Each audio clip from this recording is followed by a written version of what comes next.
از عبدسلام داری me کوڕێ مەلاعەلیە داری باوێ me کەسێکی بناودەنگ بوو لە قامشلۆ ji ber ku mala bû û ya duwa kesekî niştiman perwer bû kar di tevgera siyasî di Kurdî dikir ji ber wilo gelek rêz xelkê lê digirt û her wiha duwarê civakî de jî gelekî çalak bû. Ez ji Qamşlo hatim dema ku rewş nexweş bû li welatê me li Sûriyê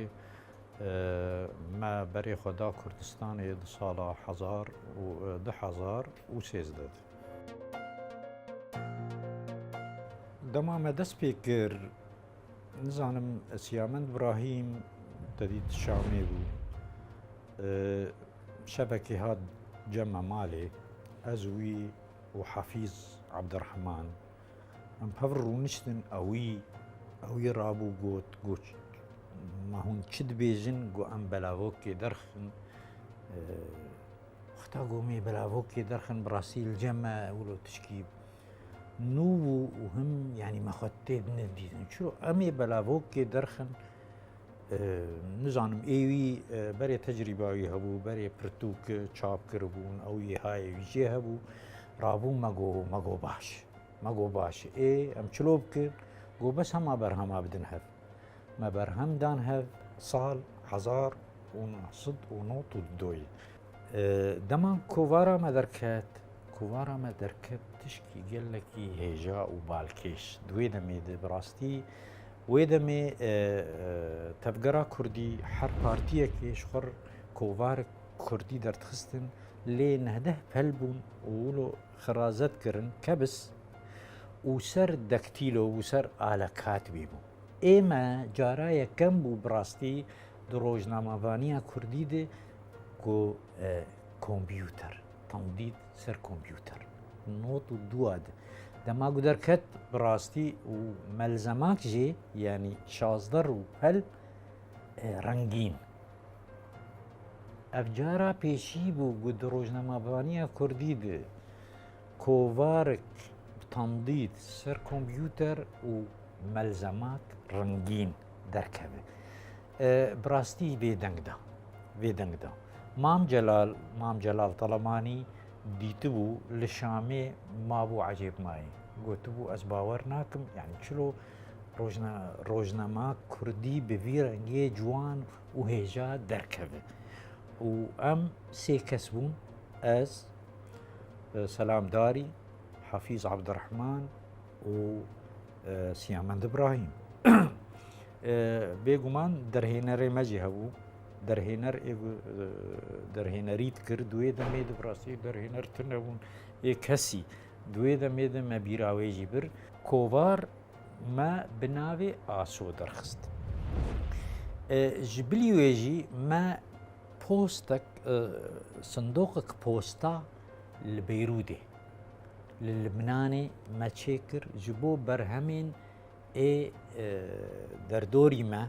ê Kurdistanê din Kurdistana Başûr a Bakur a Rojhilat bên wê de li wê de dihatin civandin û me danîn bi rastî di ber kovarê re me gelek kar kir di ber kovarê me korsên me dît got milletê me nizanib Kurdî dema got me ew kovar derxist millet nizanib Kurdî tê kovarkê derxe milletê te nizane belkî wê çaxê di wê demê de belkî dihatin cimartin ê got Kurdî zanî bûn me rabû dest bi korsê zimanê Kurdî kir me dît got kors jî têrawê nakin me rabû pirtûkek wê çaxê bi navê keskesor derxist di wê demê de ew keskesor bo fêrkirina zimên bû ji bo ê destpêkê me pêrê kasêtek jî derxist ew dem ne dema neha bû wê demê kasêt me got bera kasêt jî her wê ew pirtûk digot bi dû de me rabû me pirtûkek dijî derxist ew jî pirtûka min ji bo zarokê Kurda hemû rengîn ka ji serî ji destpêkê heta dawî حمو رنگین ما اوجی چاپ کر جبلی ویجی ما وک شبهر کا چیت کرن سر احمدی خانی سر ملی زیری سر هلکفتنین کردی ما لسران سری باجاری سوری نل كردستان سوري بتني لشامل حلب الواتب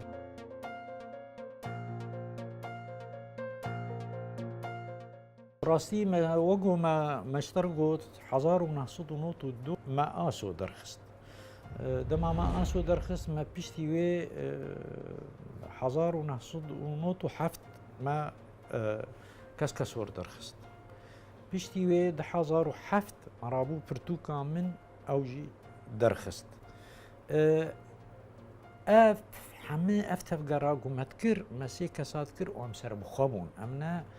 امنا ما خوانس بارتبو بارتيا و بارتيا دوز مجيد كر متقونا ام كارت كي كردواريد كن لجمع يكي كرد چه يعني بچرنگيبا چرنگيبا حتى قبعسي باشي إشي مزيت النبو ام بخوا بس وك كرد ايقو بخواز فيري زمان ببچاندا كردي جهوي لجمع بو ما خكر وك سنتركي وما قوت ما سوز دا اگر دستهلات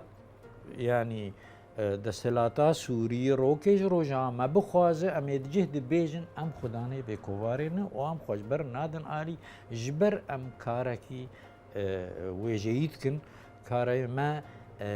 نكاركي بكسي فقريداي ام نسياسة مدارن ما بريخو بخورتي داوي مسألة براستي زانه امنا پوشمان نتشتي ما كريه و هر یک بو خود مش بو خو كريه منش بو كسي كريه بري هر تشتي عبد السلام داري مش خور كريه ما افكار خور كريه جبر نها حر كسك جما پیامك وي هي تهاتي في دنيا پیامك تهي دوي پیاما خو بيجين يشي مش بابي متنا بابي مشكريه سبلاي ما بب رئيس يشي مش شي از وقت سلام داري مشكريه اف جمر جرنجه تشتي مكر بلكي مب بدها كس مفيري زمان كر انها بان متكند بما مستا قال لك جوا سركردي من انها سركردن د بارتيا د ويريز قرتني المدكرن دبي ما مستا بسي من براستي ما حريك جوا جما هجر دها فير بك اف بازن اف دائره فرهد به براو حريك من كارت تشكي بك امن كارن باري ملت قلقي قرانه يعني بمليون هاي اف ملت هريك جما قو باركي اخوا رابو يتشكي باش شي بمن ايرو روشا ايرو قو امتير در باز دمن براستي اس كيف خوشم قلك جبر ايرو صديقو واري ما درت كتن ويش اغي بدزيبون ما دبر مالا وبدزي ودبن ضغط كي قالك زحمت ايرو آزادی چه بویه تکار ایجا کوباری خوا تشتی خوا ایرو تلفزیونی ما يعني براستی راگهاندنا کردی جبروی دمی گلکی پیشکتی از نابیجم انو که ماسی تنن بره که ماسی هن و گرک هیدی راگهاندنا ما هیدی بره خوا بده کردواریه بره خوا نده پارتیتیه و امجی نكن وكرنجكي عشائري انه بس اسبارتيا خور كار بكم نا براستي باندورا بابي متسر من قلك براستي يعني ما تعرفي خفكر قبابي مكاري سياسي تبلو ملابو يعني او كاري سياسي براستي كردايتي كتخوي نامات و ايروجي از بكم ونكم هر او كردايتي تسري مدي وسري منار وازي بردوام خباتي بكم وهر يكي كرد لدبركي بسردك باور بك بس كيف خوشت واجر اي تشبو يرى نخوش بسري ملتي متي از ددلي خذ قالكي تيشم براسي اف جباندورا بافي مهاتي از نكارم خو بس جمع يعني بلكي وشاش بفهم كر انه ناز جبن باندورا بافي خدر كتم بس اجيت خوازم ايرو از وك خو بافي ما جاميرو كاركر قالكي هجابو مسترغوت خلكي ريز قرتن اجيت خوازم از ويري بردوام بكم واز خطا كنوش خورچيكم جبر رسول حمزة توف دماكو باويكي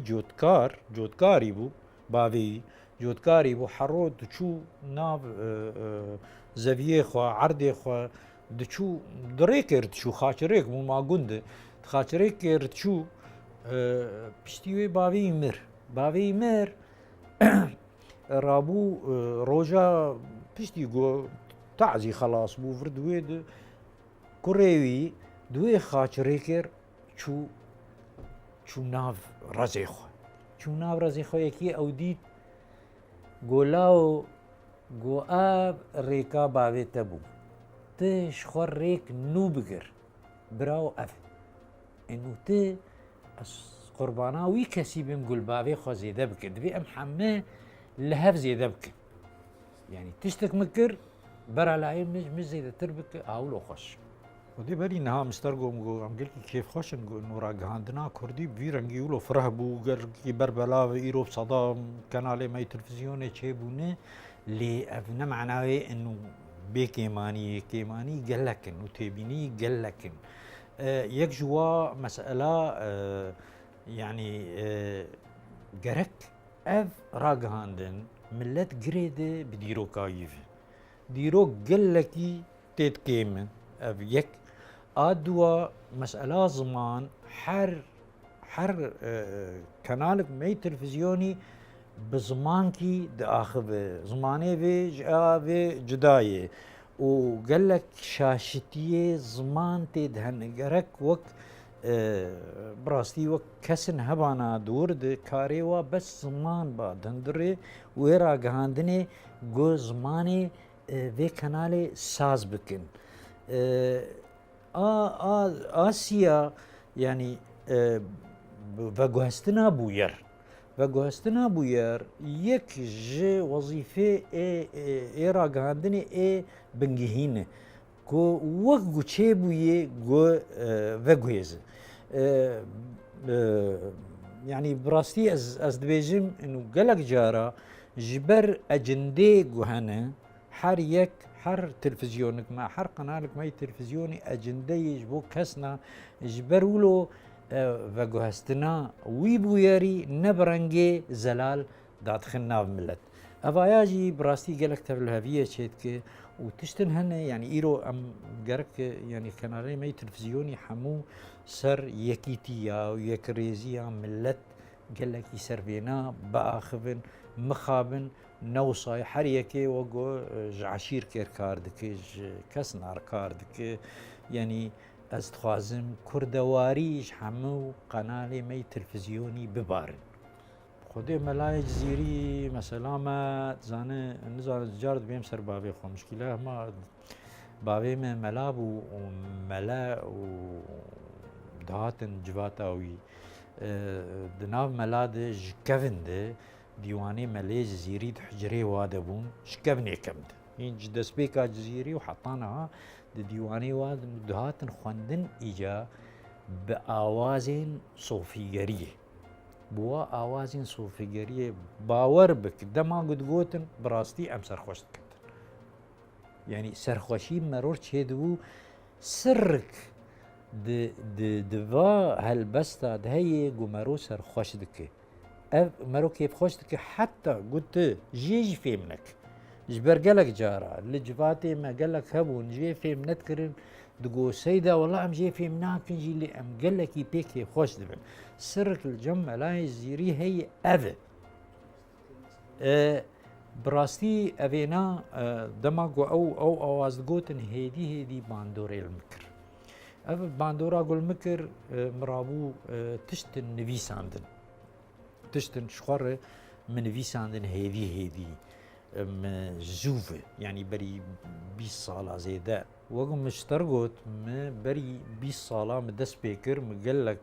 قوتار من فيساندن سرملاي جزيري اللي بلا ولا بون حريك الدفرك يبو حريك سر بلك يبو بلن اولو بچوچك بون يعني بيسر وبربو مش خرولو دن فيسان حر جاري تشتك دهات بيرامه من دن فيسان بس دوی دما بیتالیه ده سالا دما كورونا ده براستي دمك دو دريش مش خرديت قو أسفالامه وعمل مالي نتديت أم خستن مالي قد فيهم در نكبن ما وقدر فتش خرديت أسر ملاي زيري رومشت ومدس بيكر ومجيدر آني وما دانو ستندن بكسي لبيسكار لبرجيكر مقو آلي كاريان مبكن جبرنها مصطلح صوفي ناف كردات تنه وك وحدة الوجود وك فيض وك قالك تشت يعني مصطلحي صوفي لجم ما تنه مرابو قالك دانو ستندن كر قالك شيور كر مرابو از صالكي بشبو برو مكريك روجي 6 ساعات 7 ساعات جارنا 10 ساعات براستي قالك جارا أسر كمبيوتر أهولو تكتم ما تمام كر قالك جارا أشخو رادبون ما وك فكراك بيروكاك دهات بيرامه ما أو دن فيسان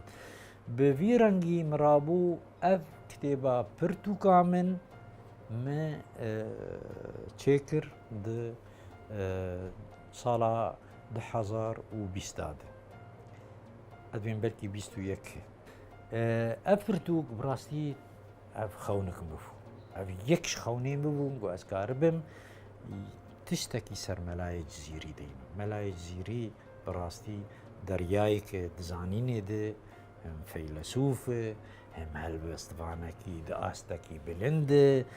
نسر آستي روجلاتا نابين براستي سر آستي جهاني تفي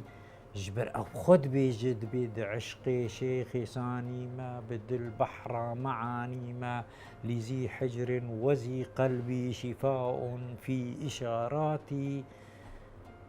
ده إقليمي سخن ميرم ده شعري ده جهانجيرم ويعلو موكب العشاق أعلامي وراياتي دبي هريمي ده أسبخه سخن ميرم يعني أزميري قوتنيم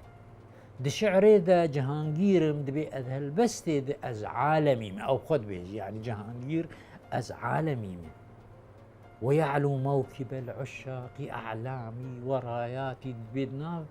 عاشقة ده آلامه تسر تباري أو بفيرنجي الخدنر براستي أجي تشتي من فيساندي تشني براستي قلكي كيمن لغور بجنو بالا ملاي جزيري أنا قو پسنداني جيردم أجر براستي خديه في كسي هبانا يعني جرك انها بمجلدات سر في هالبسباني هاتوانا داين جبركو الكسندر جابا روسي د حزارونا صدو چاراد ورگراندی دیوانای ورگراندی روسی هارت فورتمان هارت هوفمان اي الماني جي او يجي ترجمان دي دسبيكا 100 سالا بوري دي حزارونا صدي دي دويدا ميدي اوا ترجمان دي ويدا مي ترجمان دي جبر ديتم قهل بستفانا كيد آستكي بلند الجم كرداي مخابن إيرو قلق خورتيما قلق كچيما نزان بملاي زيري چيه وچگوتي وچاواكري مخست از في نامه بگهينم كچو خورتيما وهروها سر آستي جيهاني متخص جي از ورگرينم زمان انجليزي داكو ملتي بياني جي تيد بگهين بملاي زيري چيه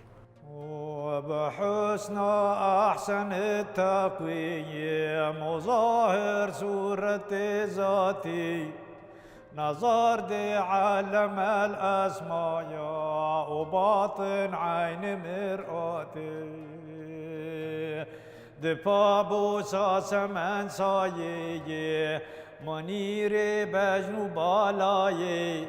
لعلي أبلغ الأسباب بأسباب السماوات